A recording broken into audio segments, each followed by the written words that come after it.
Hello everyone. Before we start, make sure to like and subscribe to the channel. And leave a comment with where you're from and what time you're watching. That way, YouTube will keep showing you stories just like this one. Now, let's begin.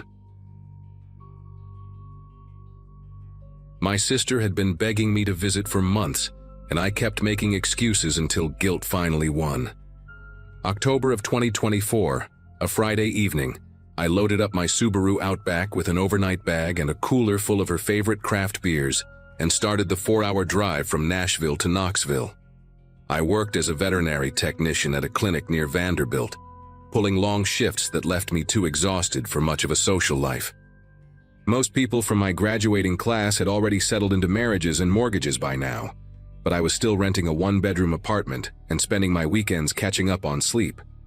That particular Friday, I left later than planned because a German Shepherd came in with a bowel obstruction and I refused to leave until he was stable. By the time I merged onto I-40 heading east, the sun had already bled out behind the hills, and the sky had turned that bruised purple color that always made me drive a little faster. I cranked up the heat and told myself I would be at Candace's place before midnight. The first hour passed without incident. I had a true crime podcast playing through my speakers, some case about a missing woman in Ohio, and I remember thinking how strange it was to find comfort in other people's tragedies. The traffic thinned out past Cookville, and soon I was one of maybe 3 cars visible in either direction. Tennessee has this way of swallowing you once you leave the cities behind. The hills roll up on both sides like shoulders hunching against the cold, and the trees press so close to the road that your headlights catch nothing but bark and shadow. I stopped at a gas station around 8:30 to fill up and grab a coffee. The attendant was a tired-looking woman with a crucifix tattoo on her wrist, and she told me to drive safe because there had been fog warnings past mile marker 80. I thanked her, topped off my tank, and pulled back onto the highway without a second thought. My mirrors showed nothing but darkness behind me, and I had no reason to think that would change. 15 minutes after leaving the gas station, I noticed headlights appearing in my rearview mirror. That alone meant nothing. Plenty of people travel I-40 at night, truckers mostly, sometimes families trying to make good time while the kids sleep. But these headlights were different. They came up fast, way too fast, and then settled about 10 feet behind my bumper. High beams, the kind that fill your entire car with white light and turn your mirrors into weapons against your own eyes. I tilted the rear view to cut the glare and squinted at my side mirrors, trying to make out the shape of the vehicle. It looked like a pickup truck, older model sitting high on its chassis.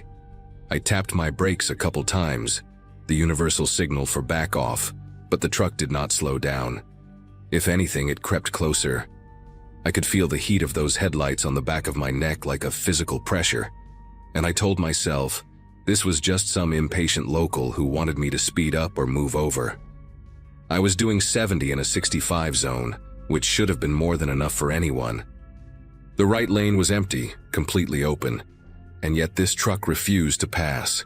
It just sat there inches from my rear bumper, those high beams drilling into my skull.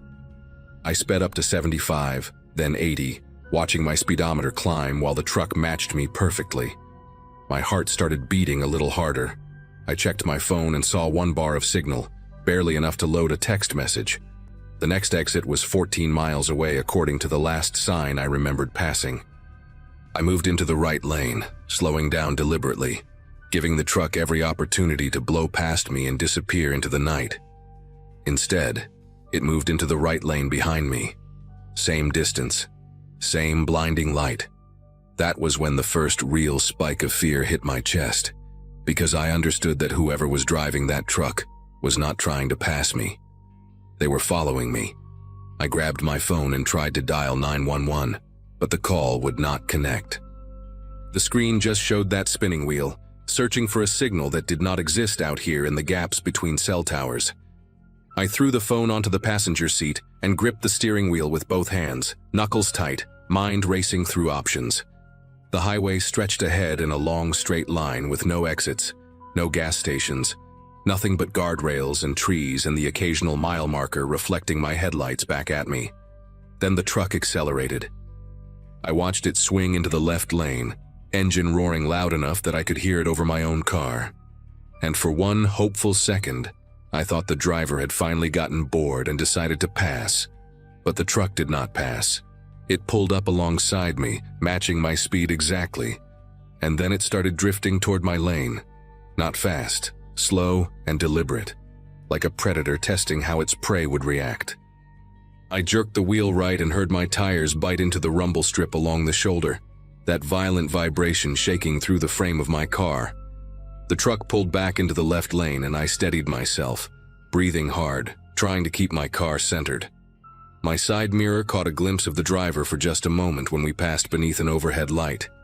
Male, broad shoulders, baseball cap pulled low. I could not see his face, just the shape of him hunched forward over his steering wheel. The truck dropped back behind me again, resuming its position inches from my bumper, and I realized he was playing with me, testing my reactions, seeing how I would respond to pressure.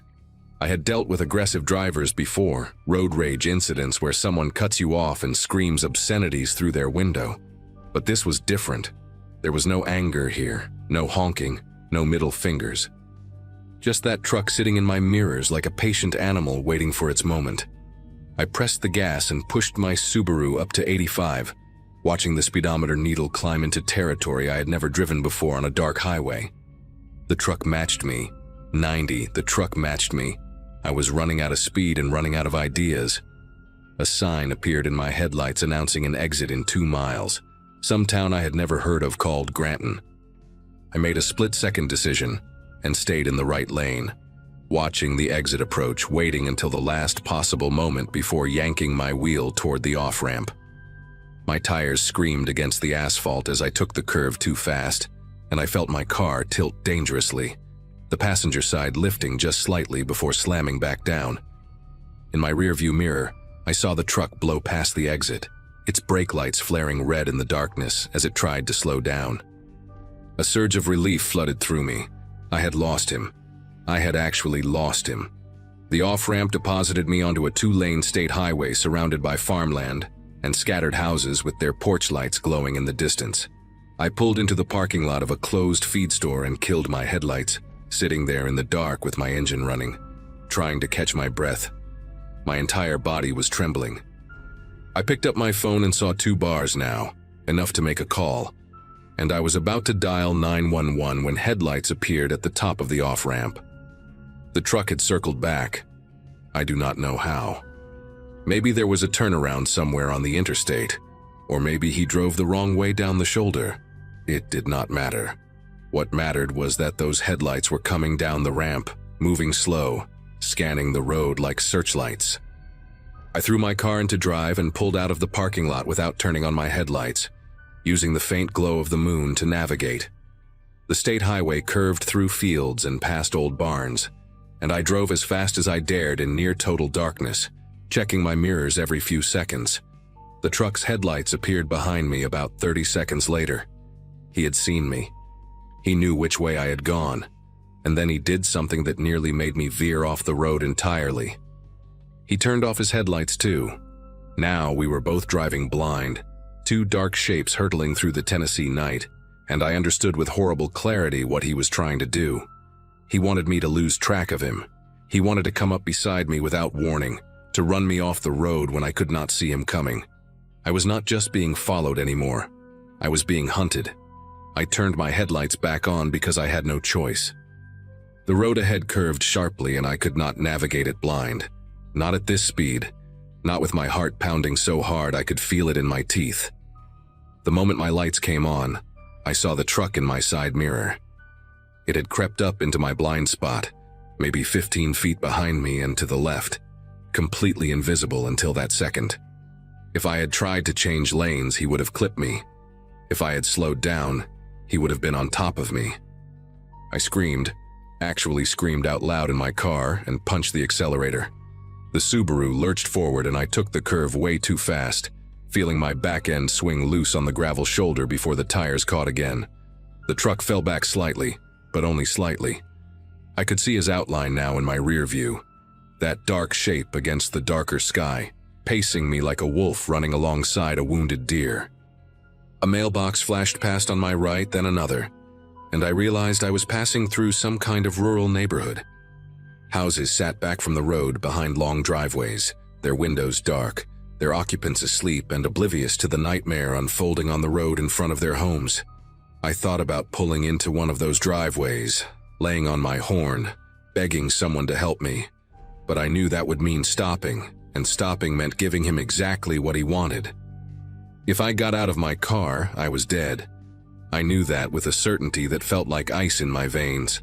So I kept driving, scanning the road ahead for any sign of civilization, any gas station or police station or anywhere with people and lights and witnesses.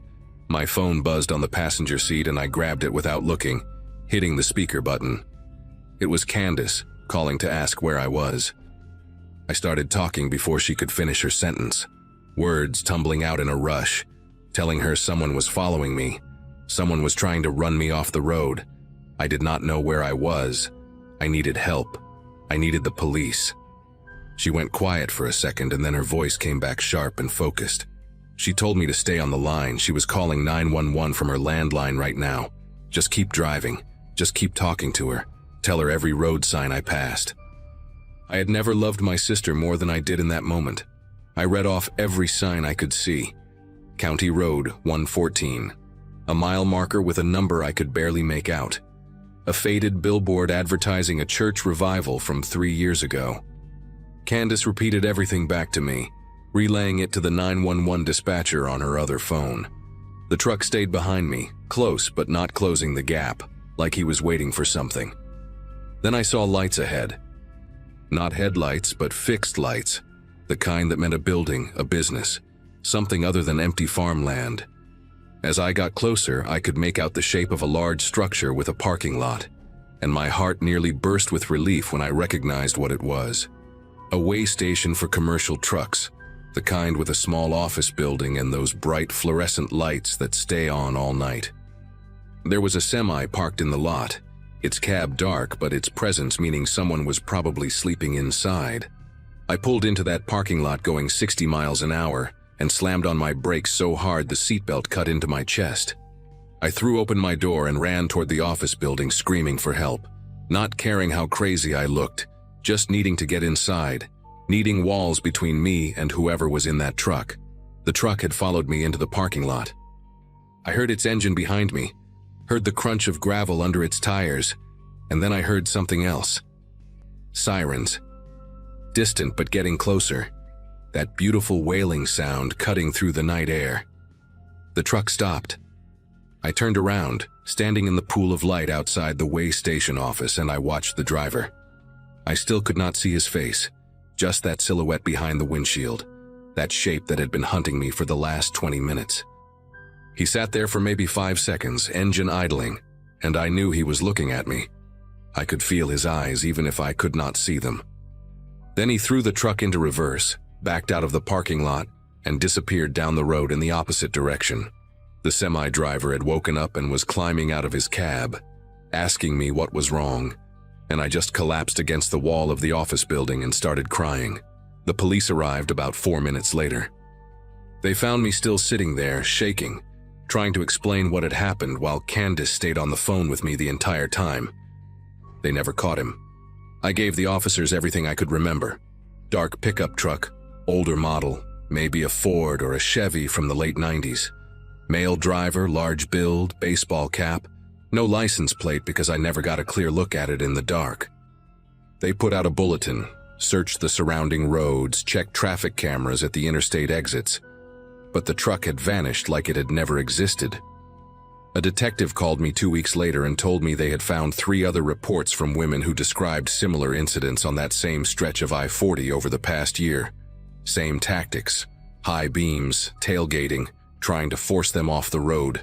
None of them got a plate either. None of them could identify the driver. He was still out there, the detective said, and all they could do was increase patrols and hope someone eventually got lucky enough to catch him in the act. That word stuck with me. Lucky. Like surviving was just a matter of chance.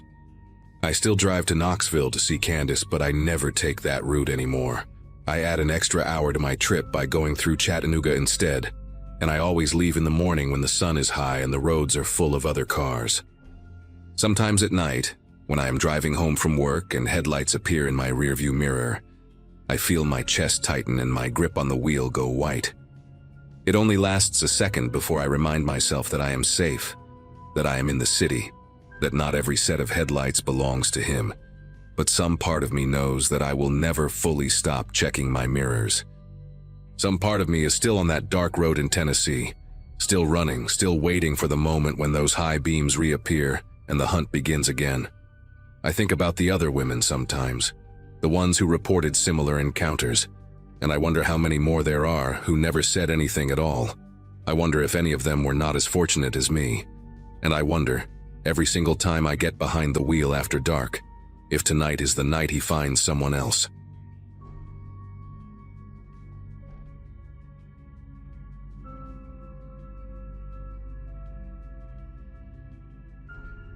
Irrigation equipment sales might sound boring, but the job takes you places most people never see.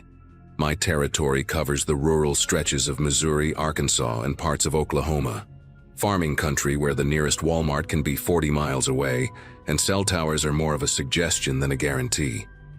I graduated from a small college in Kansas back in 2015, and 8 years later, I had worked my way up to regional accounts manager, which really just meant I spent more time on the road than at home.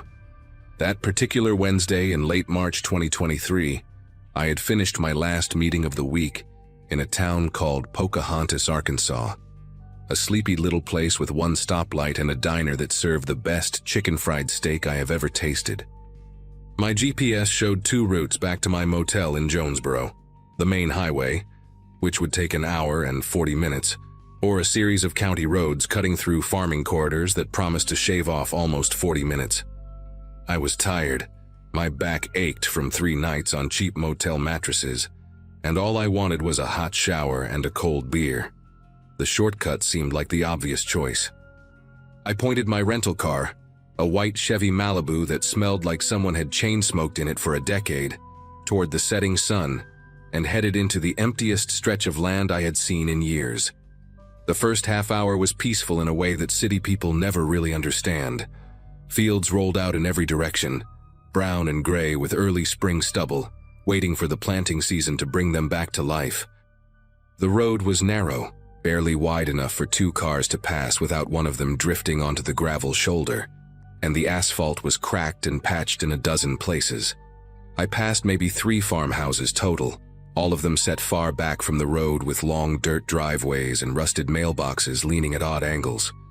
No other vehicles, not a single one. The sun kept dropping, turning the sky into bands of orange and purple, and I cracked my window to let in some of the cool evening air because the heater in the Malibu was broken on full blast. My phone had lost signal about 15 minutes after I left Pocahontas, and the radio was nothing but static, so I drove in silence. Just me, the hum of the engine, and the occasional crow lifting off from a fence post as I passed. I remember thinking how isolated it felt, how far removed from anything resembling civilization. At the time, it seemed almost meditative, calming. I had no idea that someone was watching me drive deeper into that emptiness, counting the minutes until I reached their trap. I saw the first branch about 40 minutes into the drive. It was a thick limb, maybe 8 inches in diameter and about 12 feet long, lying diagonally across the road. The bark was still pale where it had broken from the tree, and a few green buds clung to the smaller twigs. It looked fresh, like it had fallen within the last day or 2. We had gotten some strong winds earlier that week, so it did not strike me as unusual. I slowed the Malibu to a crawl and studied the obstacle. There was just enough room on the right shoulder, where the asphalt gave way to packed dirt and gravel, to squeeze around it without going into the shallow drainage ditch beyond. I eased the car over, felt the tires crunch on loose stones, and passed the branch without any trouble. As I pulled back onto the road and accelerated, I glanced in my rearview mirror almost out of habit. The branch sat there in the fading light, a dark shape against the gray pavement getting smaller as I drove away. I thought about stopping to move it out of the road. Some farmer with a trailer might not see it in time, but I was tired. and the daylight was fading fast. I told myself someone local would deal with it. I kept driving. That decision, that small act of laziness, might be the only reason I am still alive to write this. Maybe 3 or 4 minutes passed. I had just crested a small rise in the road, one of the few elevation changes in that pancake-flat landscape, when something made me look in the rearview mirror again. I cannot explain why. Call it instinct, call it paranoia, call it whatever you want. But I looked, and what I saw turned my entire body cold. 2 figures stood in the road behind me, right where the branch had been. They were maybe 300 yards back, but I could see them clearly enough in the last light of the sunset. 2 men, both wearing dark clothing, and they were dragging something across the asphalt. It took me a second to process what I was seeing, and then it clicked. They were pulling the branch back into place, not to the side of the road, across it, blocking it completely. I watched them position it, watched them step back to examine their work, and then both of them turned and looked in my direction. I do not know if they could see me watching them in my mirror, but it felt like they could. It felt like they knew exactly where I was and exactly what I was doing. My foot pressed down on the gas pedal without any conscious decision from my brain, and the Malibu surged forward. The speedometer climbed from 40 to 50 to 60. I needed to get out of there. I needed to find a main road, another car, a farmhouse with lights on. Anything. The GPS on my phone was useless without signal. But before I had lost connection, it had shown this road continuing straight for another 6 or 7 miles before intersecting with a larger county route. 6 miles. At 60 miles per hour, that was 6 minutes. I could do 6 minutes. I gripped the steering wheel so tight my knuckles ached, and kept my eyes locked on the road ahead, scanning for any sign of civilization, any indication that I was getting closer to safety.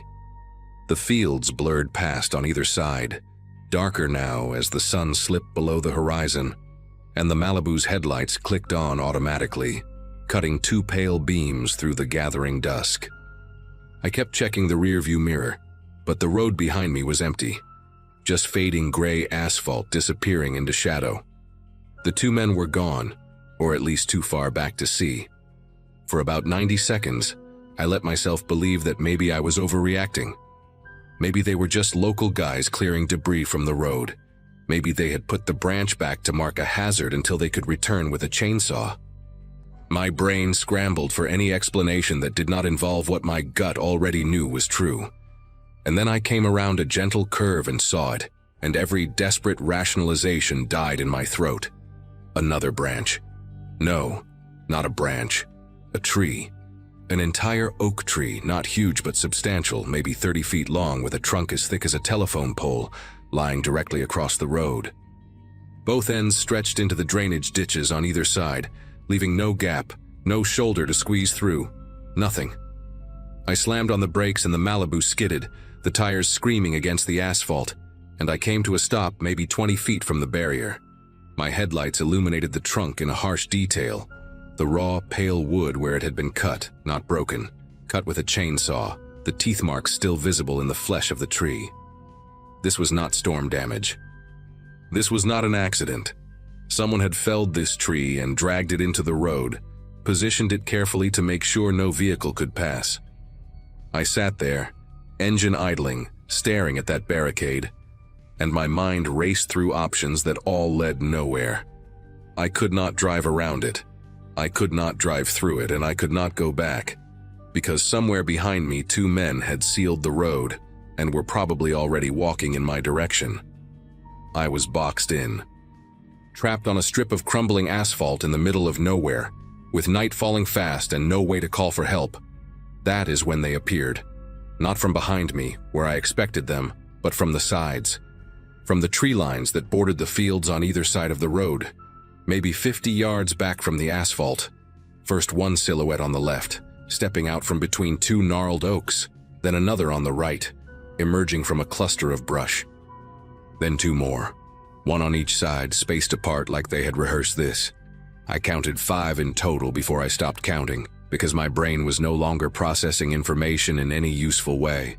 They walked slowly, deliberately, not running, not shouting, just moving toward the road with the calm patience of people who knew their prey had nowhere to go. The last of the daylight was almost gone, but I could make out enough details to know these were not teenagers playing a prank.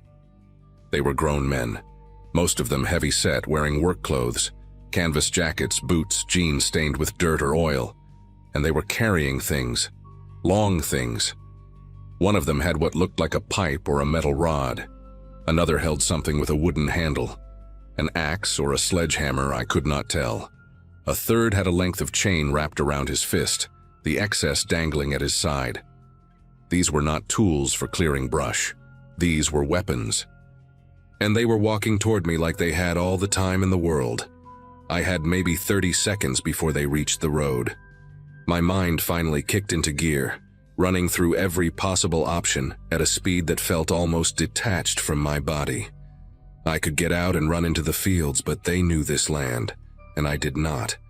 And I would be running blind in the dark while they closed in from multiple directions.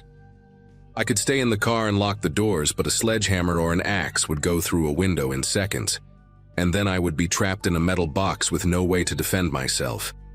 I could try to ram the tree blocking the road, but it was solid oak and the Malibu was a mid-sized sedan. At best, I would destroy the front end of the car and disable my only means of escape. None of the options were good. All of them ended with me dead or worse on this empty stretch of road where no one would find me for days. But then I looked at the tree again, really looked at it, and I noticed something. The trunk was thick, yes, but the branches extending from it were not. On the far right side, where the tree's crown had fallen into the ditch, the limbs were thinner, some of them no thicker than my arm. And beyond them, on the other side of the ditch, was an open field. Flat, bare, recently plowed. If I could get enough speed, if I could hit that section at the right angle, maybe, just maybe, I could smash through the smaller branches and make it into that field.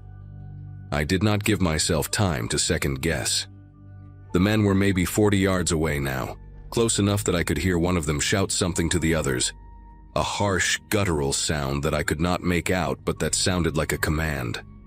I threw the Malibu into reverse and floored the accelerator. The tires spun, caught, and the car lurched backward.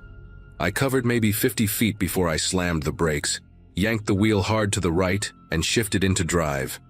The engine roared as I pressed the gas pedal to the floor.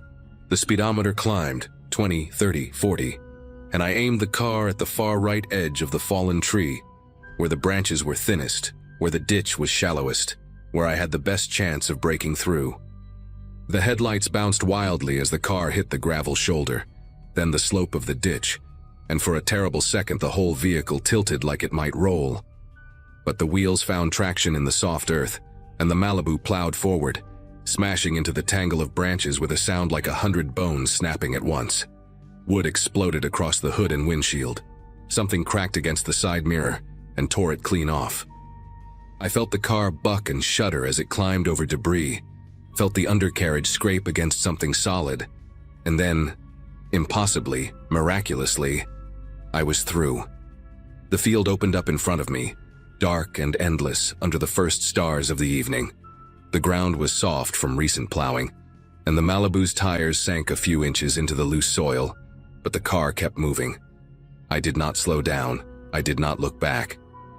I just drove, bouncing across the furrows at 30 miles an hour, the steering wheel jerking in my grip as I fought to keep the car pointed in a straight line. Behind me, I could hear shouting, angry, frustrated voices carrying across the empty field, but they were getting fainter with every second. No headlights followed me, no engines roared to life. They had not expected me to do this.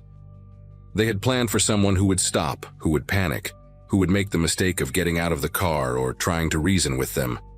They had not planned for someone desperate enough to destroy a rental car to escape.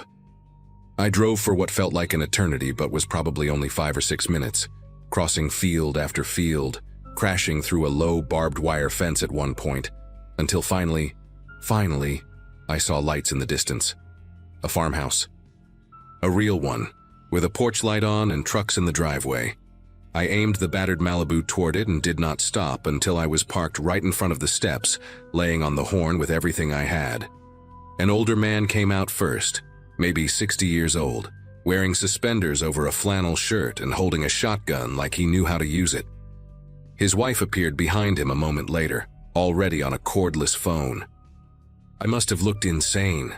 A stranger in a destroyed car, covered in sweat, babbling about men with weapons and trees across the road. But something in my face or my voice must have convinced them, because the man kept his gun ready while his wife called the county sheriff. I sat on their porch steps, shaking so hard I could barely hold the glass of water they gave me, and waited for the sirens. It took almost 40 minutes for the deputies to arrive, and another hour for them to check out the road I had described. When they came back, their faces told me everything I needed to know before they said a word. The tree was gone. The branch was gone. There was no sign that anything had blocked that road at all. Just some tire tracks in the dirt shoulder and a few broken twigs scattered across the asphalt. No men, no weapons, no evidence that any of it had happened. One of the deputies, a younger guy with a buzz cut and skeptical eyes, asked me 3 times if I had been drinking. I had not. I had not taken any drugs. I was not hallucinating, but I could see in their faces that they did not believe me. They took my statement, gave me a ride back to my motel in Jonesboro, and told me to call if I remembered anything else. I did not sleep that night. I sat in my motel room with the chain on the door and a chair wedged under the handle, staring at the ceiling and replaying every second of what had happened. The next morning, I returned the destroyed Malibu to the rental company and paid the damage fees without complaint. It was worth every penny. I called my boss and told him I was taking a few personal days. Then I drove home to Kansas, taking only major highways the entire way, and I did not stop for anything except gas at well-lit stations with plenty of other cars around. In the weeks that followed, I did some research. I found a few scattered reports online, Reddit threads, local news archives, true crime forums, about similar incidents in rural areas across the South and Midwest. Fake accidents, staged breakdowns, trees or debris blocking isolated roads. Most of the stories ended with the victim escaping, like me, but a few ended with people simply disappearing, cars found abandoned, missing persons reports that went nowhere. The common thread in all of them was isolation. These people, whoever they were, targeted travelers on back roads, people who would not be missed right away, people whose disappearance could be written off as an accident or a runaway. I never found out who the men on that road were. I never found out what they wanted from me, and part of me hopes I never do.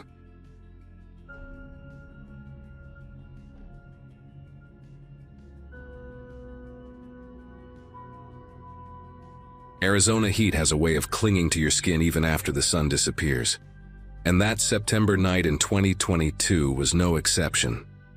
My name is Carolyn, and I had just turned 34 2 weeks before accepting a job offer that would change everything. Phoenix seemed like the fresh start I needed after spending my entire adult life in El Paso. Same apartment, same dead-end office job, same faces at the grocery store who still remembered me as the quiet girl from high school. A friend from college had connected me with a position at a marketing firm downtown, and for the first time in years, I felt something close to hope. So I packed everything I owned into my old Subaru Outback and decided to drive through the night, because sleeping in motels alone made me more anxious than exhaustion ever could. The plan was simple: 8 hours on the road, arrive by sunrise, begin a new chapter. I had made this drive once before during daylight, and it felt manageable enough. What I did not account for was how different the desert becomes when darkness swallows every familiar landmark, and the highway stretches into an endless black ribbon ahead.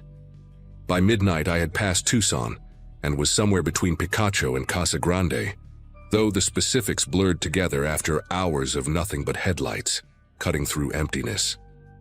The radio had given up on me about 40 miles back, cycling through static and fragments of Spanish stations that faded in and out like whispers. I remember glancing at my phone, no signal, not even a single bar, and thinking how isolated this stretch of road truly was. There were no streetlights out here, no billboards, no signs of civilization beyond the occasional reflective mile marker that flashed green in my headlights. My coffee had gone cold hours ago, and I was running on adrenaline and the promise of a bed waiting for me in Phoenix. That was when I noticed the temperature gauge on my dashboard creeping upward, the little needle inching toward the red zone with a slowness that felt almost deliberate. I told myself it was nothing, maybe just a sensor glitch from the old car acting up, but deep down I knew that needle had never lied to me before. Within minutes, the needle was buried in the red, and a thin wisp of steam began curling up from beneath the hood. I gripped the steering wheel tighter and started looking for somewhere to pull over. But there was nothing, just flat desert on both sides, scrub brush and darkness stretching toward mountains I could not see. The steam grew thicker, flooding across the windshield until I could barely make out the road in front of me. I had no choice.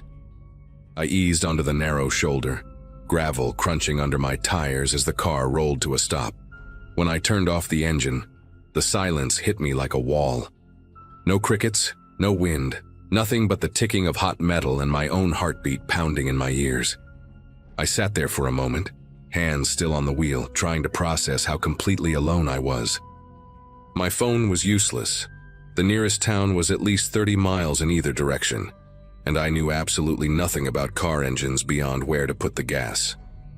I popped the hood release but stayed inside, remembering something my father told me years ago about letting an overheated engine cool down before touching anything. The dashboard clock read 12:47.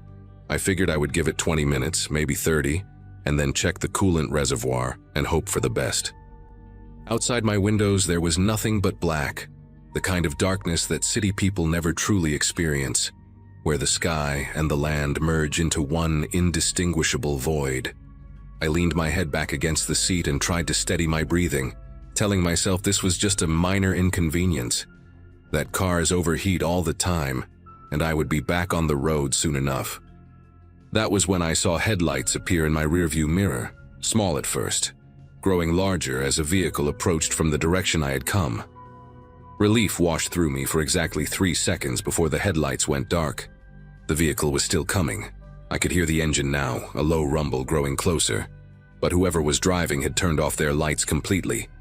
My first instinct was to start my car and drive, overheated engine or not, but my hands would not cooperate. I watched in the side mirror as the shape materialized out of the darkness. An old pickup truck, maybe from the 80s, with a dull paint job that seemed to absorb what little moonlight there was. It pulled up about 20 feet behind me and stopped. The engine cut off. For a long moment nothing happened, and I sat there barely breathing, telling myself it was probably just someone checking if I needed help. A good Samaritan who turned off his lights because why? I could not think of a single reasonable explanation. Then the driver door opened with a metallic creak that echoed across the empty desert, and a man stepped out. He was tall and lean, wearing dark jeans and a work jacket despite the lingering heat.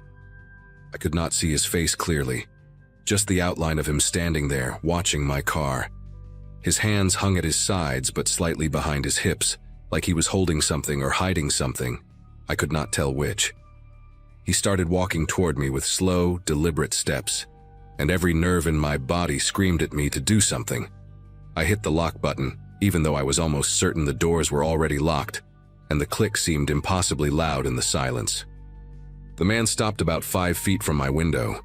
He tilted his head to one side, and when he spoke, his voice was calm, almost friendly, like we were neighbors chatting over a fence. "Carolyn," he said. Just my name. Nothing else. I felt the air leave my lungs. I had not told anyone my name on this trip. I had not stopped anywhere except a gas station outside of Tucson where I paid at the pump and never spoke to a soul. My luggage was in the trunk, out of sight, with no visible tags. There was no possible way this stranger on a pitch-black road in the middle of nowhere could know my name, and yet he had said it like he had known me my whole life. I did not respond. I could not. My throat had closed up, and my mind was racing through every true crime podcast I had ever listened to, every news story about women who vanished on empty highways and were found weeks later in shallow graves. The man took another step closer and leaned down slightly, bringing his face near the window. In the faint glow of my dashboard lights, I could finally see him. weathered skin, maybe mid-50s, with deep-set eyes that caught the light in a way that made them look almost colorless. He had a scar running from his left eyebrow down to his cheekbone, old and faded, and his lips were cracked from the dry desert air. "Engine trouble," he said, not as a question, but as a statement. "I can get it going again for you. Just pop the hood and step out for a minute." His voice remained pleasant, conversational, as if he were offering to help a friend change a flat tire. But his eyes never blinked, not once, and they stayed fixed on my face with an intensity that made my skin prickle. I shook my head, and finally found my voice, though it came out barely above a whisper. "I already called for help," I lied. "Someone is on their way." The man smiled at that, a slow spreading of his lips that revealed teeth too white for his worn face. "No signal out here," he said, tapping his own chest pocket where presumably a phone sat. "Checked myself about 10 miles back. Nothing until you hit Casa Grande." He knew. He knew I was lying, and he knew I was trapped, and the way he said it, matter of fact, almost gentle, was worse than if he had screamed at me. I gripped my phone anyway, holding it up as if it were some kind of shield, and he just watched me with that patient expression. Then he began circling my car, moving around the front toward the passenger side with those same unhurried steps. I heard his fingers drag along the hood as he walked, a soft scraping sound that seemed impossibly loud. When he reached the passenger window, he stopped and tapped on the glass 3 times with his knuckle. Tap, tap, tap, like a polite visitor waiting to be let in. "Carolyn," he said again through the glass, "you should not be out here alone. Bad things happen to women on roads like this." I wanted to scream, but there was no one to hear me. I wanted to drive, but my engine was dead. All I could do was sit there, paralyzed, as this man who somehow knew my name continued his slow orbit around my vehicle. He moved to the back now, and I twisted in my seat to keep him in sight, watching as he paused by the trunk and ran his hand along the metal like he was petting an animal. "Nice car," he called out, his voice slightly muffled. "Subaru, reliable, except when they overheat, of course." He laughed softly at his own observation, and the sound of it made something twist in my stomach. I thought about the pepper spray buried somewhere in my purse on the passenger seat, but the idea of taking my eyes off him long enough to dig for it seemed impossible. He completed his circle and returned to my driver's side door, standing so close now that I could see the stitching on his jacket. Without warning, he grabbed the door handle and yanked, hard. The whole car shook, but the lock held, and I heard myself let out a small cry that sounded pathetic even to my own ears. He did not seem frustrated by the locked door. If anything, he seemed amused. He leaned in close then, pressing his face near the narrow gap at the top of the window frame, where the seal had worn away over the years. His breath fogged against the glass, and I could smell him. Cigarettes, motor oil, something sour underneath. "I knew you would break down here eventually," he whispered through that tiny crack, and his voice was so close it felt like he was inside the car with me. "Been waiting a long time for this stretch. Knew you would come through." My mind struggled to make sense of his words. Waiting? How could he have been waiting for me specifically? I had only decided to take this route 3 days ago. I had not told anyone except my friend in Phoenix, and even then only through a text message. The impossibility of it crashed against my terror, and for one wild moment I wondered if I was dreaming, if I had fallen asleep at the wheel and this was some kind of nightmare my exhausted brain had conjured. But the smell of him was too real, the sound of his breathing too close, and when he tapped on the glass again I flinched so hard I bit my tongue. That was when I saw them, headlights in the distance, coming from the direction of Phoenix. 2 bright points of light growing steadily larger on the dark highway.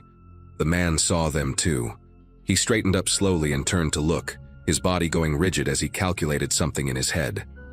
For a moment he just stood there, silhouetted against the approaching glow, and I held my breath waiting to see what he would do. The headlights kept coming closer now, close enough that I could hear the faint hum of another engine cutting through the desert silence. The man looked back at me one last time, and in the growing light I saw his face clearly for the first time. Those pale eyes, that scar, an expression that was not anger or frustration. but something closer to disappointment, like a child whose game had been interrupted. "Another time, Carolyn," he said quietly. Then he turned and walked back to his truck with the same unhurried pace he had used before, as if he had all the time in the world. He climbed inside, started the engine, and pulled away without turning on his headlights, disappearing into the darkness ahead like he had never been there at all. The other car, a minivan with a family of 4 heading home from a camping trip, stopped when they saw me on the shoulder with my hood up. A man named Douglas and his wife Renee helped me add coolant from a jug they kept for emergencies, and their 2 kids watched from the back seat with sleepy curiosity. I must have looked like a wreck because Renee kept asking if I was okay, if something had happened, and I did not know how to explain that a stranger had just circled my car, calling me by a name he should never have known. They followed me all the way to Casa Grande and waited while I pulled into a gas station with bright lights and security cameras and people. I sat in that parking lot for 2 hours, shaking, calling my friend in Phoenix and then the police.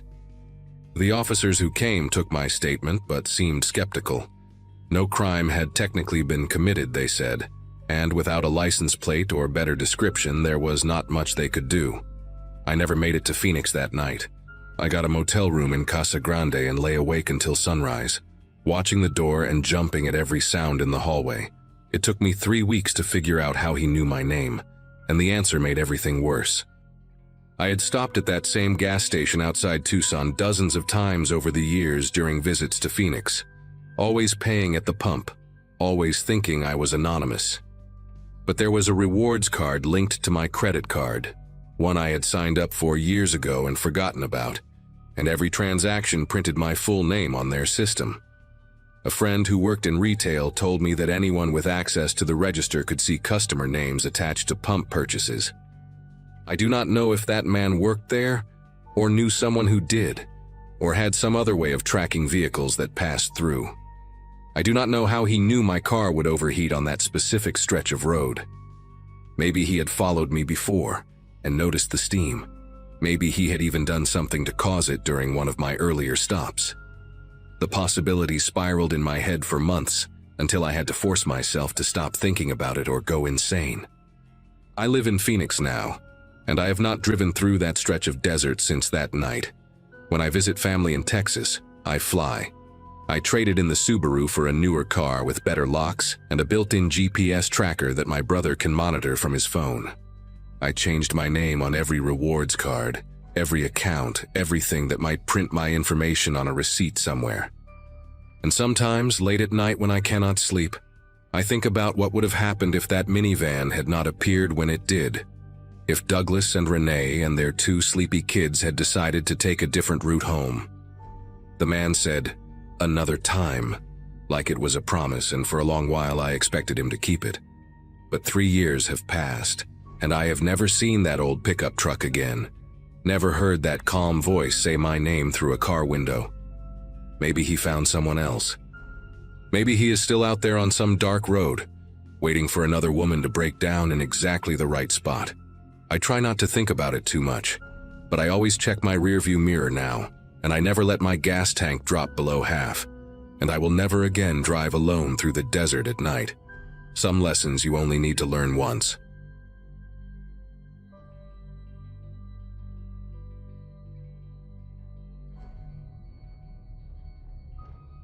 Everyone in my family graduated high school in 2008, cousins and all, which puts us right around 34 now. I mention that because when you hit your mid-30s, you start thinking you have life figured out. You have seen enough, experienced enough, and nothing really surprises you anymore. That confidence disappears real fast when you find yourself on a dark highway in rural New Mexico with a stranger pretending to be a cop standing at your window.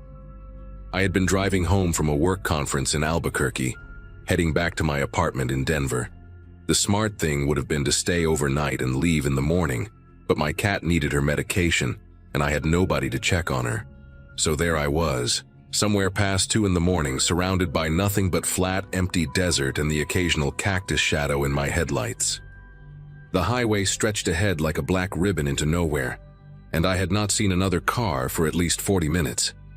I was listening to some old country station, the kind that plays classics from the 70s and 80s, trying to keep myself awake with bad singing and strong gas station coffee. The speed limit was 75, and I had been doing maybe 78, nothing crazy. That is when I noticed headlights appear in my rearview mirror, coming up fast. I figured it was just someone in a hurry, maybe a trucker running late on a delivery, so I moved slightly to the right to give them room to pass. But they did not pass. The car slowed down and settled right behind me, close enough that I could tell it was some kind of sedan, gray or silver, hard to tell in the dark. Then a single blue light started flashing on their dashboard. Not a light bar on top like normal police cruisers have, just one of those magnetic dash lights you see in unmarked vehicles sometimes. My first instinct was to pull over immediately because that is what you do when you see blue lights. But something in my gut made me hesitate, made me grip the steering wheel tighter and glance at my phone sitting in the cup holder. I remember my dad telling me once that if you ever get pulled over in an isolated area and something seems wrong, you have the right to drive slowly to a well-lit public place before stopping. He was a long-haul trucker for 23 years and had seen all kinds of things on the road. So I slowed down to about 50, turned on my hazard lights to signal that I acknowledged the car behind me, and kept driving. I was hoping to see a gas station, a rest stop, anything with lights and maybe another human being. But the road ahead was nothing but darkness and the faint silhouette of distant mountains against a slightly lighter sky. The sedan stayed right on my tail, that blue light pulsing steadily. After about 2 miles of this, I heard a short burst from what sounded like a police siren, just a quick yelp, and I knew I could not keep going without making things worse. There was a wide shoulder coming up on the right, gravel and dirt, and I pulled over there with my heart beating so hard I could feel it in my throat. The sedan pulled up behind me, maybe 15 feet back, and killed the blue light but left the headlights on, pointed directly at my mirrors. I could not see anything behind me except blinding white glare. I rolled my window down about 3 inches, just enough to talk through, and waited. It took him a long time to get out of his car, longer than any traffic stop I had ever experienced. When he finally approached, he came up fast, almost jogging, and stopped right at my window with a heavy flashlight already shining in my face. He was a big guy, over 6 feet, wearing dark pants and a black jacket with no visible patches or markings. His belt had a holster on it, and I could see the grip of a handgun, but nothing else that looked like standard police equipment. No radio, no taser, no body camera. He did not say good evening or ask for my license. The first words out of his mouth were, "You know you were driving real suspicious back there, slowing down like that." I tried to keep my voice steady and told him I was just being cautious because I was not sure if he was a real officer. That was apparently the wrong thing to say. His face changed, got tight around the jaw, and he leaned closer to my window. "You think I'm not real? You think someone would be out here at 2 in the morning pretending to be law enforcement?" He let out this short laugh that had no humor in it at all. I asked him which department he was with, and he ignored the question completely. Instead, he started shining his flashlight around the inside of my car, moving the beam across my back seat, my passenger seat, the floor mats. He lingered on my work bag, a plain black laptop case, and asked what was in it. I told him it was just my computer and some work documents. He made this sound, almost like a grunt, and said he was going to need me to step out of the vehicle for a compliance check. I asked him what a compliance check was, and he just repeated himself, slower this time, like I was stupid. Step out of the vehicle for a vehicle compliance check. Everything in my body was screaming at me to stay in the car. I had never heard of a vehicle compliance check in my life, and I grew up around cops because my uncle spent 30 years with the Denver Police Department. I told the man I would be happy to cooperate, but I wanted to see his badge first. He reached into his jacket and pulled out a wallet, flipped it open for maybe 2 seconds, then snapped it shut. In that brief flash, I saw something that looked like a badge, silver and shaped like a shield. But where the department name should have been, there was nothing but scratched metal, like someone had taken a knife or a key and scraped the letters off deliberately. That image burned into my brain. A badge with no name, no department, no jurisdiction. He tucked the wallet back into his jacket and put his hand on his hip, right next to the holster. Satisfied? Now step out. His voice had dropped lower, and there was something in his eyes that made me think of a dog right before it bites. That flat, focused stare. I told him I was not getting out of my car until he told me what department he was with and what law I had broken. He slammed his palm against my window frame so hard that I flinched back into my seat. "People who drive alone at night usually have something to hide," he said, and his voice had this strange calm to it now, like he had made some kind of decision. "Open your trunk." I said no. I said it clearly and firmly, even though my voice cracked on the word. He walked away from my window then, not back to his car, but around to the rear of mine. I watched him in my side mirror, his silhouette moving through the red glow of my taillights. He tried the trunk handle, found it locked, and I saw him crouch down to look at something near my bumper. My license plate, I realized. He was memorizing my license plate. When he stood back up, he walked slowly along the passenger side of my car, dragging his flashlight across the windows, letting the beam linger inside like he was cataloging everything he saw. He stopped at my passenger door and tried the handle. Locked. I had never been more grateful for the habit of locking all my doors the second I get in the car. He stood there for a moment, just staring at me through the glass, and in the harsh white light of his flashlight I could see his face clearly for the first time. He was maybe in his late 40s, weathered skin, a scar that ran through his left eyebrow and disappeared into his hairline. His eyes were pale, gray or light blue, and they had this emptiness to them that scared me more than anything else. Not anger, not frustration, just nothing. Like I was not a person to him, just an obstacle or maybe an opportunity. He tapped on the window with the flashlight 3 slow, deliberate knocks and said, "You're making this harder than it needs to be. Open the door." I reached for my phone in the cup holder, ready to call 911. And that is when I saw headlights appear on the horizon behind us, coming from the same direction I'd been traveling. The man saw them too. I watched his head turn, watched his whole body stiffen as he tracked those approaching lights. For a few seconds he did not move at all, just stood there calculating something in his head. Then, without a single word, he turned and walked back toward his sedan. Not running, not rushing, just a calm, steady walk like he was finishing up a routine traffic stop. He got into his car, and I expected him to pull out and drive away, but he just sat there with his headlights still pointed at my mirrors. The other car was getting closer now, maybe a quarter mile out, and I could tell from the height of the headlights that it was some kind of truck or SUV. I did not know if I should stay or go. Part of me wanted to floor it and get as far away as possible, but another part of me thought maybe this other driver could help, could be a witness, could at least confirm that I was not losing my mind.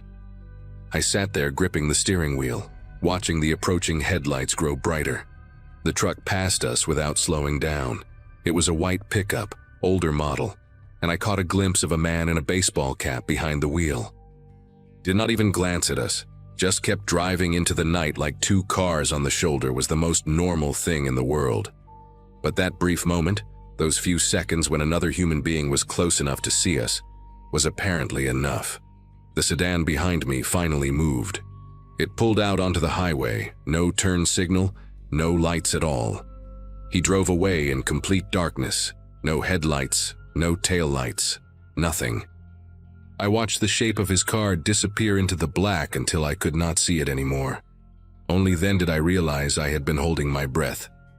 I sat there on that gravel shoulder for at least 10 minutes, just trying to get my hands to stop trembling enough to drive. When I finally pulled back onto the highway, I did 90 the rest of the way to the Colorado border and did not stop until I saw the lights of a 24-hour gas station outside Trinidad. I filed a report with the New Mexico State Police the next morning. The officer who took my call was polite but not surprised, and that scared me almost as much as the encounter itself. He told me there had been multiple reports over the past 18 months of someone conducting fake traffic stops on rural highways in the northeastern part of the state. Same description every time: gray or silver sedan, single blue dash light, a large man in plain dark clothes who refused to identify his department. Nobody had ever gotten a clear look at the license plate because he always positioned his headlights to blind the driver. Nobody had ever been able to identify the vehicle make or model with certainty. The officer asked me if the man had tried to get me out of my car, and when I said yes, there was this long pause on the line. He told me I did the right thing by staying inside and keeping my doors locked. He said not everyone had been that lucky, but he would not elaborate on what that meant. I did not push him. Part of me did not want to know. I still think about that night more often than I would like to admit. Sometimes when I am driving after dark, even on busy highways with plenty of traffic, I catch myself checking my rearview mirror every few seconds, watching for a single blue light. I never drive through New Mexico at night anymore. I take different routes now, even if they add hours to my trip, even if it means stopping overnight somewhere and paying for a motel. My uncle, the one who was a cop in Denver, told me that impersonating a police officer is a felony in every state.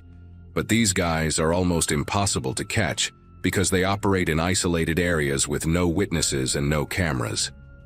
He said some of them are thieves looking for easy targets and some of them are something worse. He did not say what worse meant, and I did not ask. All I know is that somewhere out there, on some dark stretch of highway in the desert, that man is still pulling people over, and not everyone is going to be lucky enough to have another car show up at just the right moment. I got away.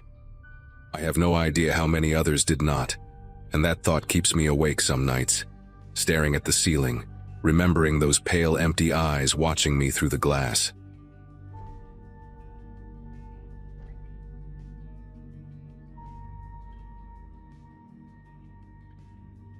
Anyone who has driven through rural Oregon knows how fast civilization disappears once you leave the main highways. A college friend of mine had gotten married that weekend at a vineyard outside Bend, and I had made the 3-hour drive from Portland to celebrate with her. By the time the reception wound down and I said my goodbyes, the sun was already sinking behind the Cascade Range, painting the sky in deep oranges and purples. I had graduated from Portland State back in 2012, spent over a decade building a career in healthcare administration, and thought I knew these roads well enough to take a shortcut.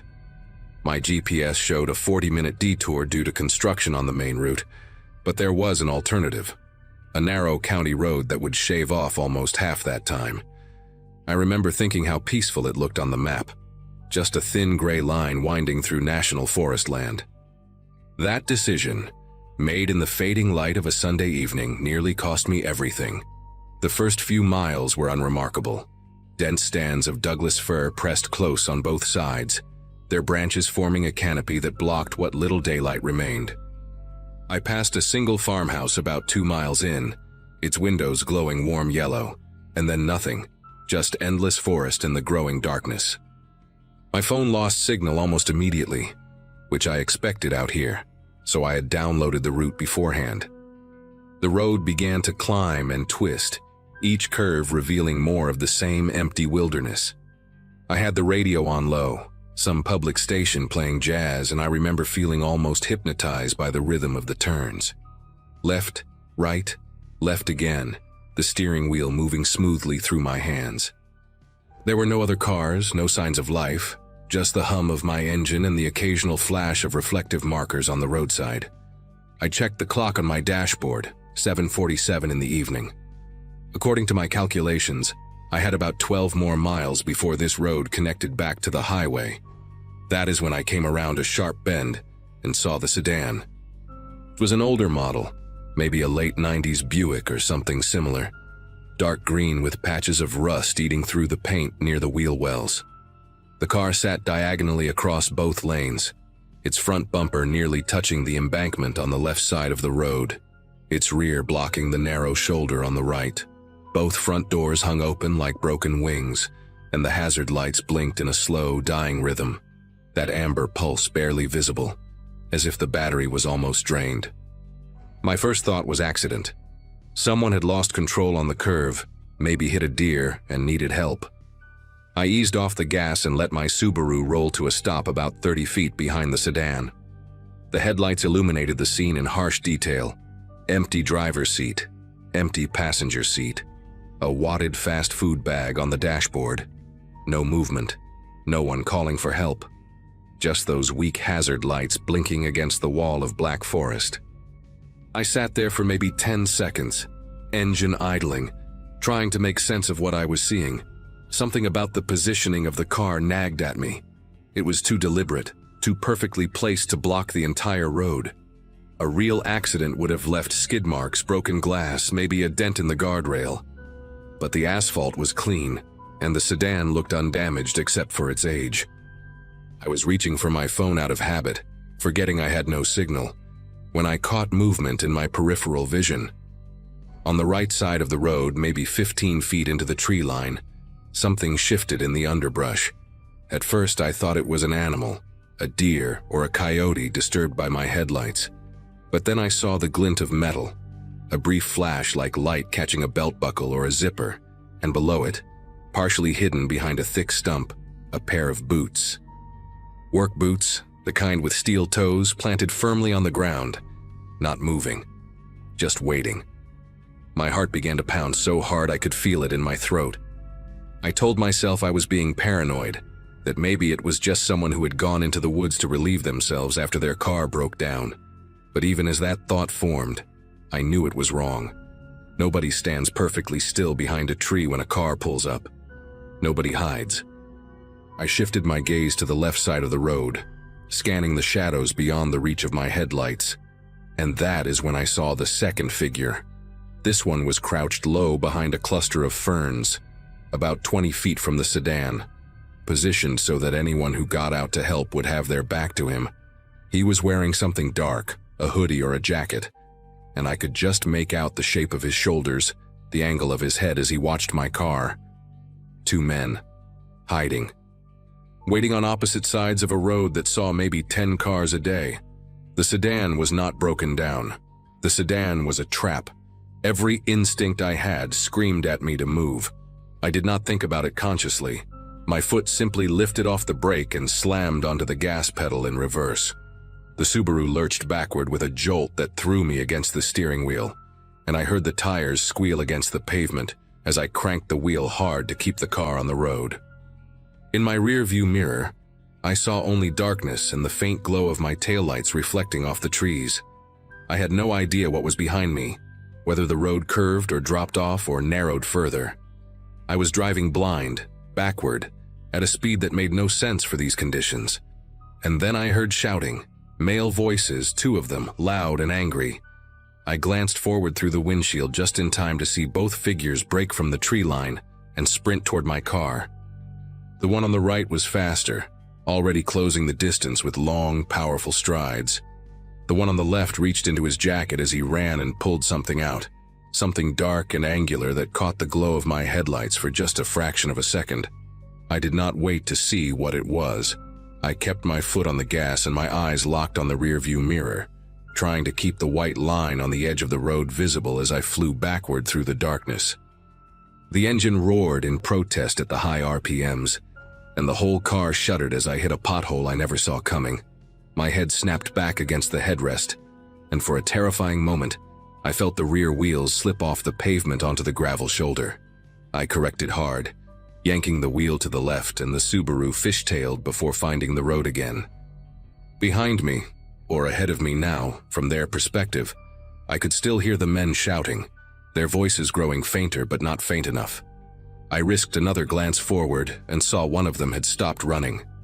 He stood in the middle of the road, illuminated by my headlights, and he was holding something up to his face. A phone. He was taking a picture of my license plate. The other one had not stopped. He was still coming, and he was close, maybe 40 feet away and closing fast. The road curved sharply to the right about 100 yards back. I remembered it from the drive-in, remembered the yellow warning sign with the arrow. If I hit that curve at this speed, going backward, I would go straight off the road and into the ravine. I had maybe seconds to make a decision. I could keep reversing and pray I remembered the curve correctly, or I could try to turn around. There was no room for a three-point turn, but I had seen truckers do something once on mountain roads, a sort of controlled spin where you use the momentum to whip the car around. I had never tried it. I had no idea if my Subaru could even do it. But the alternative was driving blind into a curve I could not see, with a man sprinting toward my window and another one recording my plate so they could find me later. I made my choice. I jerked the wheel hard to the left and stomped on the brake with one foot while keeping the other on the gas. The car screamed, the tires howled against the asphalt, and for one horrible, endless second, I felt the entire vehicle pivot on its axis like a carnival ride, the world spinning outside my windows in a blur of black trees and white headlight beams. The car came to a stop facing forward. I do not know how. I do not know if it was luck or physics or some deeply buried instinct that made me ease off the brake at exactly the right moment. But suddenly, I was pointed in the right direction, my headlights cutting down the road I had just reversed through, and my foot found the gas pedal before my brain even registered what had happened. The Subaru shot forward with a surge of acceleration that pushed me back into my seat. In my rearview mirror, I caught a glimpse of the man who had been chasing me. He had stopped in the middle of the road, his silhouette frozen in the red glow of my taillights, watching me escape. The other one, the one with the phone, had disappeared back toward the sedan. I did not slow down. I did not look back again. I just drove, my headlights bouncing off the trees as I pushed the car faster than I should have on that narrow, winding road. My breath came in short, ragged gasps, and I realized I was making a sound somewhere between a sob and a scream, this high-pitched noise that did not even sound human. The speedometer climbed past 50, then 60, on a road that probably should not have been driven faster than 35. I have no memory of the next several miles. My body drove while my mind tried to catch up with what had just happened. I remember gripping the steering wheel so tightly that my knuckles ached for days afterward. I remember the taste of metal in my mouth, that copper flavor you get when adrenaline floods your system. I remember flinching at every shadow, every branch that moved in my headlights, convinced that another car would appear around every bend to cut me off. But nothing came. The road stayed empty, and eventually the trees began to thin, and I saw a glow on the horizon that meant civilization. When I finally reached the highway, I pulled into the first gas station I saw, a brightly lit Chevron with a few cars at the pumps, and a teenager in an orange vest collecting shopping carts from a little grocery store next door. I parked crookedly across two spaces, stumbled out of my car, and vomited onto the pavement. The teenager stared at me. A woman filling her tank asked if I was okay. I could not answer. I just stood there, bent over with my hands on my knees, shaking so hard I thought I might collapse. The woman at the pump ended up calling 911 for me. Her name was Jolene, and she stayed with me until the police arrived, holding my arm and telling me to breathe, just breathe. 2 deputies from the county sheriff responded within 15 minutes, and I told them everything. The sedan, the men hiding in the trees, the one who photographed my plate, the object pulled from the jacket. They exchanged a look when I described the location, a look that told me this was not the first time they had heard something like this.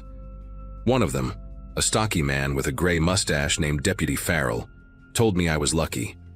He said there had been 3 similar incidents on rural roads in that area over the past 18 months. Cars blocking the road, people flagging down drivers with fake emergencies. 2 of those drivers had stopped to help. One had been beaten, robbed, and left unconscious in a ditch. The other, a woman traveling alone like me, had never been found. Her car turned up 2 weeks later in a field outside Redmond, stripped for parts, her purse still sitting on the passenger seat. They never caught anyone. No witnesses, no cameras, no evidence except the cars left behind. I filed a report that night and gave them every detail I could remember. The green sedan, the rust spots, the work boots, the dark hoodie, the way one of them ran with long strides like an athlete. Deputy Farrell told me they would send a patrol to check the road, but when they got there an hour later, the sedan was gone. No tire marks, no footprints. Nothing to prove that any of it had happened except my word and the scrapes on my rear bumper, where I had clipped something during that desperate reverse. I changed my license plate 2 days later just in case. I installed a dash cam in my car. I stopped taking shortcuts through rural areas even in daylight. For months afterward, I checked my mirrors constantly. convinced I would see that green sedan following me, those two figures waiting at the end of my driveway. That feeling has faded now, mostly, but it never fully goes away. Sometimes when I am driving at dusk and the road gets a little too empty, a little too quiet, I remember those boots behind the stump, that flash of metal in the trees, and I press the gas pedal just a little harder.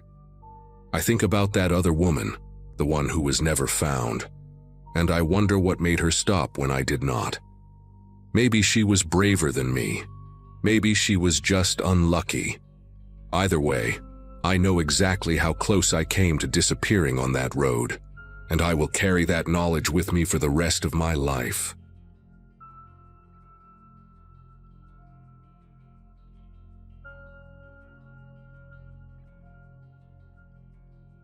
"14 hours into what should have been a 12-hour drive, my GPS decided to reroute me through some back roads in rural Georgia. It was a Wednesday in late September 2024, and I had been driving from my apartment in Charlotte to visit my older brother in Savannah for his 40th birthday. At 26, fresh out of a dead-end relationship and grinding through my second year as a paralegal at a small law firm, I figured the solo road trip would clear my head. The highway had been smooth until a major accident near Macon forced everyone onto detours, and somehow I ended up on a 2-lane road cutting through pine forests and farmland I had never seen before. My phone signal had dropped to 1 bar, the sun was sinking fast behind the tree line, and I remember thinking how strange it was that I had not passed another car in almost 20 minutes. The isolation should have bothered me more than it did, but I was too tired to care. Too focused on just getting to my destination before midnight. I felt the steering wheel jerk to the right before I heard the sound, that unmistakable flapping of rubber against pavement that every driver dreads. My front passenger tire had blown, and I pulled onto a narrow shoulder that was barely wide enough for my Ford Escape. When I stepped out to assess the damage, the silence hit me first. No birds, no distant highway noise, nothing but the wind moving through the pines and the ticking of my cooling engine. The tire was completely shredded, and I realized with a sinking feeling that my spare was one of those tiny temporary ones that I had never actually learned to install. I pulled out my phone to call roadside assistance through my insurance, but the signal kept flickering between 1 bar and nothing. I was standing there, trying to hold my phone at different angles like that would somehow help, when I saw headlights appear around the bend behind me. A tow truck, moving slow, its yellow roof lights cutting through the growing dusk like it had been waiting for me. The truck pulled up behind my car and a man stepped out. He was tall, maybe 6'3", with a wiry build and arms that seemed too long for his body. He wore a gray work shirt with no visible name patch, and his face was weathered in a way that made it hard to guess his age, anywhere between 40 and 60. His hair was cropped short, almost military style, and he had this way of tilting his head slightly when he looked at me, like a dog trying to figure out a strange noise. He smiled, but it was the kind of smile that never quite reached his eyes, and when he spoke, his voice was calm, almost too calm, like he had rehearsed this exact moment. He asked if I needed help, said he had seen my hazard lights from a mile back. I thanked him but told him I was calling my insurance for roadside assistance. He nodded slowly, then said something that made the hair on my arm stand up. He said all the local shops were closed for the night, and that my best bet was to let him tow me to a private lot about 15 miles down the road where I could wait safely until morning. I told him I appreciated the offer, but that I would rather wait for my insurance company to send someone. He did not move, just stood there with his hands in his pockets, studying me with that tilted head. The smile faded, and he said waiting out here was not a good idea, that this stretch of road got dangerous after dark. I asked him what he meant by dangerous, and he just shrugged and said there had been incidents, people getting hurt, cars getting stolen. He stepped closer, close enough that I could smell cigarette smoke and something else, something metallic on his clothes. He said he was just trying to help, that I was a young woman alone on an empty road, and that not everyone out here had good intentions. The way he said it, slow and deliberate, felt less like a warning and more like a threat wrapped in concern. I told him again that I was fine, that help was on the way, even though I still had not been able to get a call through. He stared at me for a long moment, then walked back to his truck and leaned against the driver door, arms crossed, watching. I got back into my car and locked the doors. My heart was pounding so hard I could feel it in my throat, and I kept glancing at my rearview mirror where I could see his silhouette against the fading sky. I tried my phone again, and this time it connected for just long enough to reach my brother. The call was breaking up badly, but I managed to tell him where I thought I was, somewhere off Route 221, near a town called Pemberton, or Pemberton County. I was not sure. He said he would call the sheriff and send help, told me to stay in the car with the doors locked, and then the call dropped. Those few seconds of connection felt like a lifeline being thrown to me across a dark ocean. I sat there gripping my phone, watching the battery drain to 37%, and tried to slow my breathing. The tow truck driver had not moved. He just stood there, a dark shape against his truck, and I could feel his eyes on me even through the growing darkness. Minutes passed, maybe 10, maybe 20, and he did not leave. Then he started walking toward my car again. This time his posture was different, less casual, more purposeful, like he had made some kind of decision. He knocked on my window and I cracked it maybe an inch, just enough to hear him. His voice had changed too, lost that fake friendliness from before. He said I was making a mistake, that my phone was not going to work out here, that nobody was coming for me. He said he had been doing this a long time, and he knew how these situations ended. I asked him what exactly he had been doing a long time, and he paused, like he realized he had said too much. He recovered quickly, said he meant towing cars, helping stranded drivers, but there was a flicker in his expression that told me he was lying. I told him to leave me alone or I would call the police. He laughed at that, a dry sound with no humor in it, and said, "Go ahead, try." He pointed out that my phone had no signal, that I was miles from anywhere, and that the nearest police station was in Crawford County, a 40-minute drive even if they left right now. He knew the area too well, recited those details too easily, and that terrified me more than anything else he had said. I decided to do something that felt insane, but also felt like my only option. I rolled up my window, put my car in drive, and started moving forward on the shredded tire.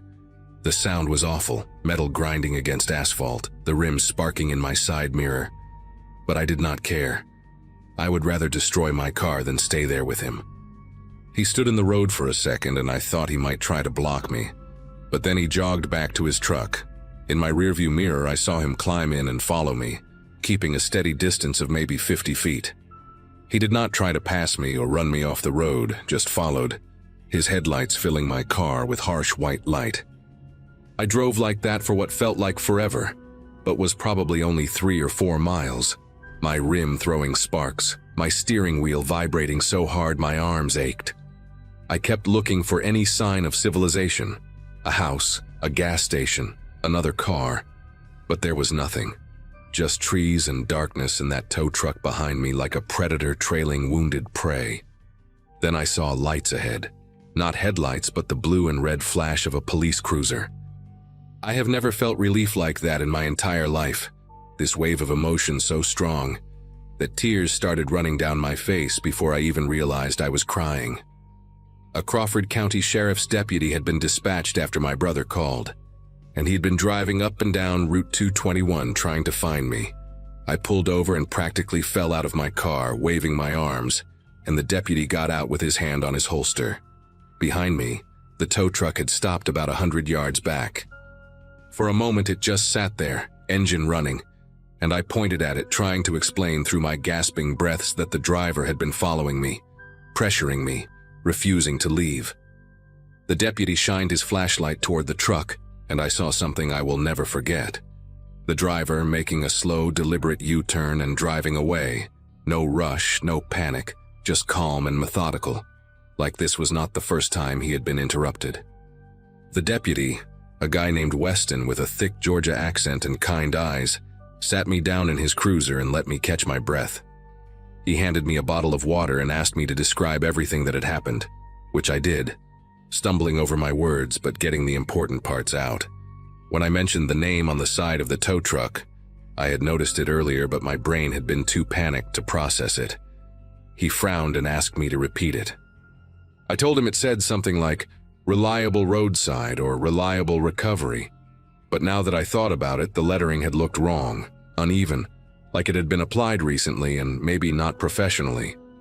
Weston typed something into his computer, waited, then looked at me with an expression that made my stomach tighten.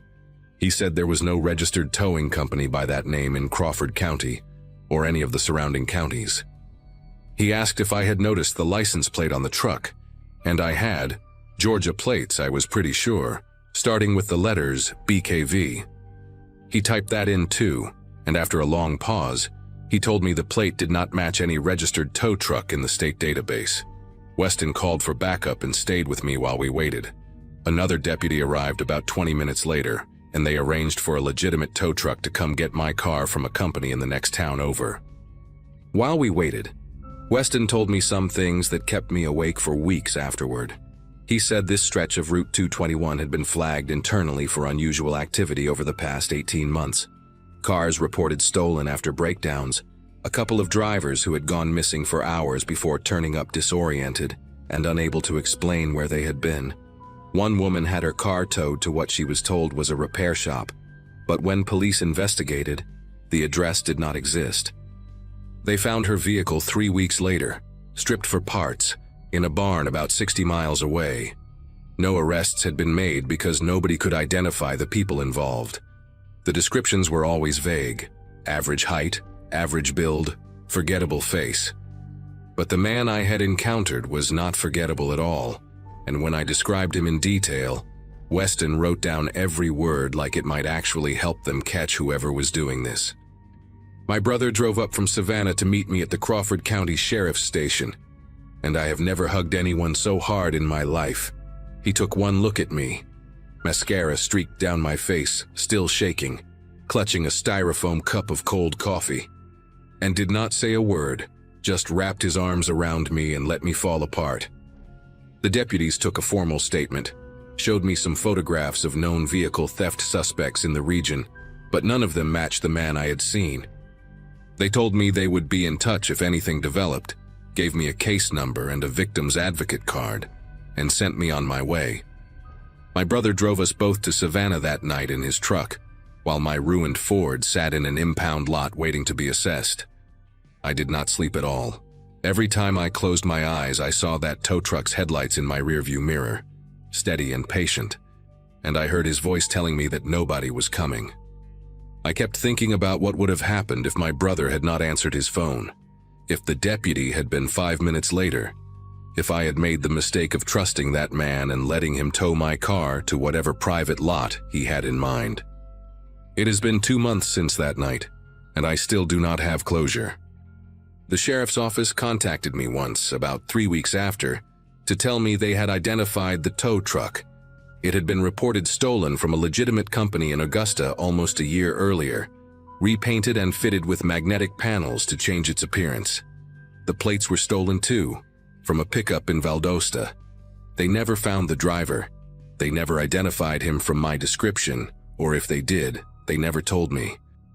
I traded in what was left of my Ford for something new, something with better roadside assistance coverage, and I downloaded 3 different emergency apps that can send my location even without cell signal.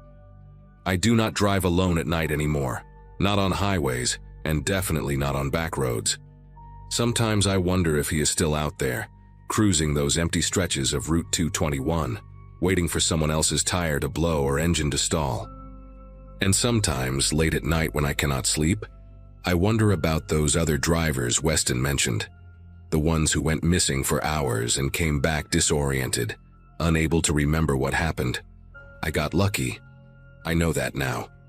But I cannot stop thinking about the ones who were not lucky at all, and what exactly that man had planned for me if I had made the mistake of saying yes.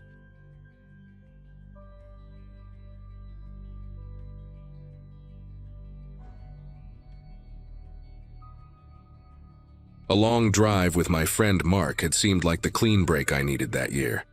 I'd just left a job that had drained me to the bone, and he was moving across the country for a new position, so I offered to ride along and help with the haul. By the time we reached that rural rest area, the kind of place that felt forgotten by most maps, our conversations had thinned into tired rambling. The air outside carried this strange stillness, like everything was holding its breath. A single SUV sat a few spaces down, engine humming softly. Inside it, a guy leaned toward the woman in the passenger seat, speaking low, his jaw moving with this sharp precision that felt confrontational even from a distance. The woman didn't react at all. She stared straight ahead, eyes wide, the kind of stiffness that made her look carved out of wax. Mark muttered something about needing to pee before he passed out, so we headed toward the building. The restroom lights flickered with that sickly yellow tint that shows every crack in the tiles. I remember washing my hands and feeling this weird pressure in my chest, a sense that something was happening outside while we weren't looking. When we walked back out, the night felt slightly different, like it had shifted a few degrees somehow. The SUV wasn't where we'd left it. It had rolled forward and angled itself right across the exit lane, like it was waiting for us. The woman inside had turned her head toward us now, and the expression on her face didn't match the stillness from before. It had this frozen, terrified quality, like she wanted to scream but couldn't make a sound. As we approached my car, the guy in the SUV didn't even glance our way. He was talking on speakerphone, his voice suddenly casual, almost cheerful. The words didn't fit the moment. "Yeah, we'll keep things quiet. No one needs to know anything yet." His tone had that unsettling confidence some people get when they believe they're in complete control of a situation. Mark shot me a look, the kind where concern fills in the blanks without either of us needing to say anything. The woman's eyes tracked us, and I swear there was a pleading glint there, something desperate trying to reach out past the glass. I felt my throat tighten because I didn't know whether to help, run, or pretend none of it was happening. We left quickly, driving in silence for a good 30 minutes before either of us could piece together words. The plan had been to push through until dawn, but neither of us had the energy, so we pulled into a roadside motel that looked worn but open. The kind with a buzzing vacancy sign and a parking lot lit by tired floodlights. While Mark checked us in, I glanced around the lot, trying to shake the lingering tension from the rest area. For a moment, it worked, until a familiar shape rolled quietly past the road and into the lot. The same SUV, lights off, slow enough that it barely seemed to move. My chest tightened again, and every instinct screamed that this wasn't coincidence. The vehicle settled near the far corner as if trying not to draw attention, though the darkness surrounding it made the intention obvious. Something was following us, and we still didn't understand why. We got to our room and locked the door immediately, both of us pretending not to be as rattled as we were. The place had that typical roadside layout, 2 thin rooms sharing one flimsy wall that you could probably punch through if you were angry enough. Mark tried to play it cool, flipping through channels like noise alone could anchor us back to normal. I remember standing near the window, staring at the parking lot through the slit of the curtain. The SUV was still there, engine off, no movement inside. Just a dark outline waiting in the corner like it belonged to the shadows. I kept thinking about the woman's face from earlier, the way her eyes had locked onto mine, wide and silent, begging without a voice. That image clung to me harder than anything the man had said. Sometime after midnight, the tapping started. Soft at first, so quiet I thought it was just the building settling or maybe a tree brushing against the siding. But it came again. 3 light taps, spaced evenly, almost intentional. Mark muted the TV immediately. We both stared at the wall between our room and the next, the one that felt too thin to be a barrier against anything serious. The tapping repeated, a little firmer, like someone testing how much pressure they could use before drawing attention. I whispered Mark's name, but he didn't answer. He just walked toward the wall with that cautious, slow step, like he expected it to move or crack open. Then came a sound that didn't fit tapping at all. A muffled shuffle, something dragging softly against the carpeted floor just on the other side. We didn't want to call the front desk at first. It felt dramatic, like maybe we were overreacting to a long day and too little sleep. But then a new sound cut through any doubt, a low, strained exhale, the kind someone makes when they're forcing themselves to stay quiet. That was enough to send Mark reaching for his phone. While he dialed, I stepped back from the wall, feeling this weird sense that someone was mirroring my movements just inches away. Dispatch said they'd send a patrol, and while Mark explained the situation, I kept watching the window, half expecting to see the SUV pull right up to our door. Instead, the parking lot stayed still, unnervingly still, as if the whole world had paused while something in the next room tried not to be heard. 10 minutes later, someone knocked on our door, but it wasn't law enforcement. It was softer, slower, the same rhythm as the tapping earlier. Mark and I didn't move. We just stared at each other, stuck in that moment where you're afraid even to breathe too loudly. Whoever was outside didn't knock again.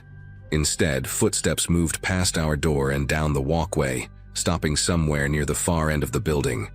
We heard a door open, just a small creak, and then everything went silent again. A few minutes later, the patrol car finally arrived, lights flashing faintly against our curtains. Relief washed over me, but only for a second because I suddenly realized I had no idea who or what the officers were about to find on the other side of that wall. The officers knocked on the room next to ours, announcing themselves. No answer. They knocked again, louder this time, and the whole mood of the night shifted. You could hear it in the air, the tension, the expectation. One officer tried the handle and the door pushed open without resistance. Mark and I stepped closer, watching from our doorway even though we knew we shouldn't. The room was empty, completely empty. Bed untouched, lights off, no luggage, no signs anyone had settled in at all. What got me wasn't the emptiness. It was the lingering scent of cheap cologne mixed with something metallic, something sharp, like someone had just left in a hurry. The officers exchanged a quick look, the kind that says we're not writing this off as nothing. They did a sweep of the walkway, checking doors and corners, but whoever had been in there, or whatever, was gone without a trace. When they came to talk to us, the desk clerk appeared too, stepping quietly into the hallway. He was an older guy with a nervous habit of rubbing his thumb across the side of his palm. He listened as we explained the SUV, the tapping, everything. The moment Mark described the man at the rest area talking on speakerphone, the clerk's whole posture stiffened. He lowered his voice and said something that made every hair on my body lift. If it's the same man I think it is. He's stayed here before, never under the same name. Always checks in late, always with a woman, and she never speaks. Not once. His eyes shifted toward the officers like he regretted saying it out loud. The officers didn't dismiss him. They wrote everything down, including the SUV's description, though part of me could tell they already sensed how slippery this situation might be. Eventually, the patrol car left to scan the nearby roads, and the clerk insisted we move to a room near the front desk for the rest of the night. He handed us a new key card with this slow, deliberate caution, like he was afraid the man might appear behind us at any second. Mark grabbed our bags and we followed the clerk down the walkway, glancing over the railing toward the parking lot every few steps. The SUV was gone. No engine hum, no lights, no silhouette lurking in the dark corner where it had been earlier. The space where it sat looked wrong in a way I can't explain, like the asphalt itself felt relieved to be rid of it. We tried to sleep, but every sound, pipes ticking, cars passing on the highway, the thud of someone closing their door, kept pulling us back into that night's dread. I kept imagining that woman, the way she looked at us, like she had one last chance to reach someone before disappearing for good. By morning, the officers still hadn't located the SUV or anything matching the clerk's past encounters. We checked out quickly, thanking the clerk, who just nodded like this sort of thing haunted him more often than he wanted to admit. As we drove away, sunlight cut through the lingering fog, making everything look harmless again. But I couldn't shake the picture in my mind. That woman in the passenger seat, eyes locked onto mine, silently begging for something I couldn't give. Mark and I barely spoke for the next few hours, and when we finally did, neither of us tried to make sense of what happened. Whatever that man was involved in, whoever that woman was, they vanished as quickly as they appeared. The only concrete resolution we ever got was knowing we'd left that motel alive. and that sometimes the scariest things aren't supernatural at all. They're just people moving quietly through the cracks of the world, hoping no one notices.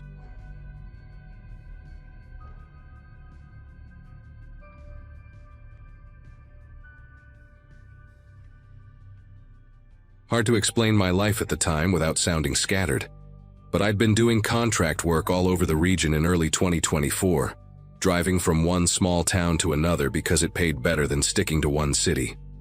That week I was heading north after a job that ran long, running on gas station coffee, and a playlist I'd already heard way too many times.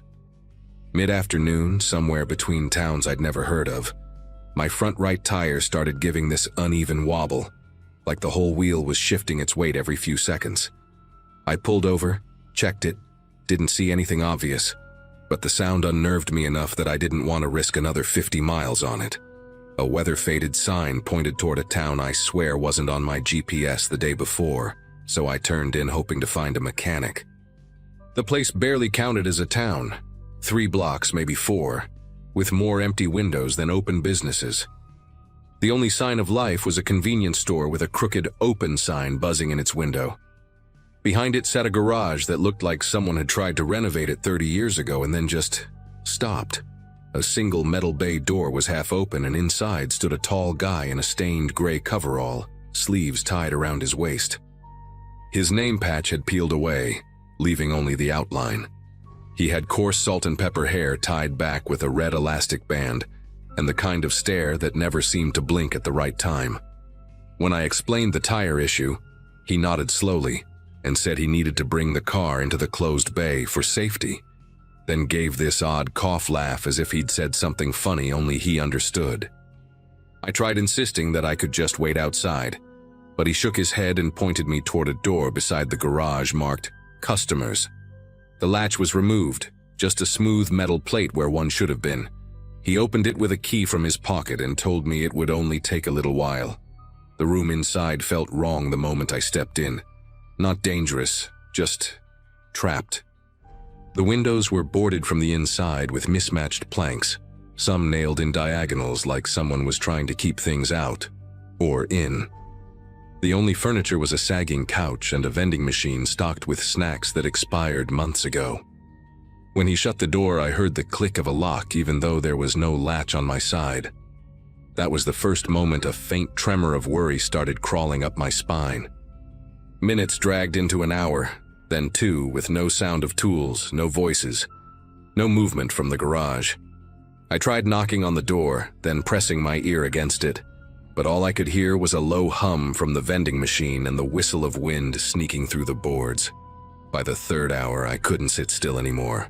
I started searching the walls and found a small storage door tucked behind the vending machine, the bottom corner warped as if someone had kicked it once and lost.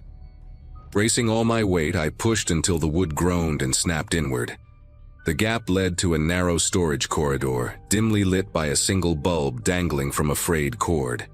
At the end of it, a doorway opened into the back of the garage, and that's when I saw my car, parked exactly where I'd left it, completely untouched. Next to it were plastic bins stacked in neat columns, each filled with items that didn't belong together: backpacks, jackets, travel toiletries, even a baby's shoe. All of it arranged like someone was collecting pieces of people who never came back. Up close, the bins were even worse. One was filled with loose chargers and phones with cracked screens, another with random pieces of luggage tags and keychains, and a third had a mix of sunglasses, half-used travel-size shampoo bottles, and a single license plate bent like someone had tried to fold it in half.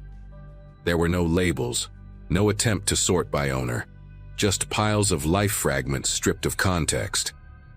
I recognized the brand of a travel mug I'd seen in truck stops 100 times, and for a second, I pictured people I didn't know standing at gas stations, holding those same mugs, on trips they probably never finished.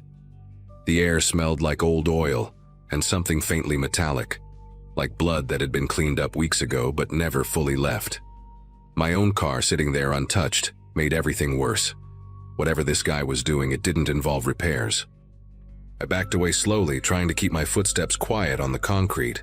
That dangling bulb above me swayed slightly, even though the air felt still. making the shadows jump across the bins like they were breathing. From somewhere in the garage, beyond my line of sight, I heard a faint scraping sound like metal dragging briefly across the floor and then stopping. Instinct made me reach for my keys, and I realized they weren't in my pocket. They were with the mechanic. My backpack wasn't with me either. I'd left it in the car. That detail hit harder than I expected. I suddenly understood how easy it would be for someone to strip away a person's identity out here. Take their car, their bag, their phone, and they'd become nothing but an entry on a missing persons list months later, if that. The corridor branched to the left, away from the open area, toward what looked like a side door with a small wired glass window.